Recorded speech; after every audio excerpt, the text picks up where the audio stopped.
भूमि शांत थी, पर उस शांति में असंख्य आहें छिपी थीं। विजय पांडवों की हुई थी, लेकिन हर्ष नहीं था, केवल उत्तरदायित्व और वैराग्य था। भगवान श्री कृष्ण के आदेश से युधिष्ठिर को हस्तिनापुर का राजा बनाया गया। युधिष्ठिर धर्मराज थे, न्यायप्रिय, करुणामय और सत्यवादी।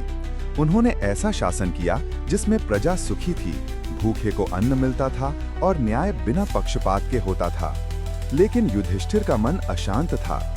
युद्ध में मारे गए अपनों की याद उन्हें चैन से जीने नहीं देती थी। युधिष्ठिर ने राज्य की स्थिरता के लिए अश्वमेध यज्ञ किया। अर्जुन घोड़े की रक्षा के लिए पूरे भारतवर्ष में गए और अनेक राजाओं को धर्म के मार्ग पर लाए।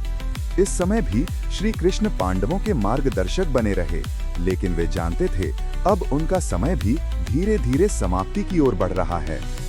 अर्जुन, जो कभी गांडीवधारी थे, अब पहले जैसे नहीं रहे। उनका आत्मविश्वास कम हो चुका था। श्री कृष्ण के बिना उन्हें धनुष उठाने में भी संकोच होता था। द्वारका नष्ट होने के बाद अर्जुन ने समझ लिया, अब संसार में कुछ भी स्थायी नहीं है। भीम ने राज्य की रक्षा की। उनका बल आज भी अद्भुत था, लेकिन अब वे क्रोध नहीं, संयम सीख चुके थे। भीम ने जीवन का सार समझ लिया था। बल तभी महान है जब वो धर्म के लिए हो। नकुल और सहदेव सबसे शांत थे। उन्होंने प्रशासन, पशुपालन और ज्ञान में राज्य की सहायता की। सहदेव को भविष्य का ज्ञान था, लेकिन उन्होंने कभी उसका घमंड नहीं किया। द्रौपदी, जिसने सबसे अधिक कष्ट सहे थे, राजमहल में रहते हुए भी उनका मन संसार से हट चुका था। उन्होंने पांडवों को बार बार स्मरण कराया, यह राज्य हमारा लक्ष्य नहीं था, धर्म था।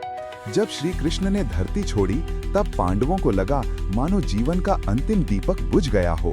युधिष्ठिर ने उसी क्षण निर्णय लिया, अब राज नहीं, मोक्ष की यात्रा होगी। पांडवों ने राज्य परीक्षित को सौंप दिया और द्रौपदी सहित हिमालय की ओर चल पड़े। यह यात्रा आसान नहीं थी। सबसे पहले द्रौपदी गिरी। युधिष्ठिर ने कहा, उनके मन में अर्जुन के प्रति अधिक प्रेम था। सहदेव गिरे, ज्ञान का अभिमान। नकुल गिरे, रूप का गर्व। अर्जुन गिरे, अपने पराक्रम का अहंकार। अंत में भीम गिरे, अधिक भोजन और बल का गर्व। अंत में केवल युधिष्ठिर और एक कुत्ता बचे। स्वर्ग के द्वार खुले। इंद्र ने कहा, कुत्ते को छोड़ दो।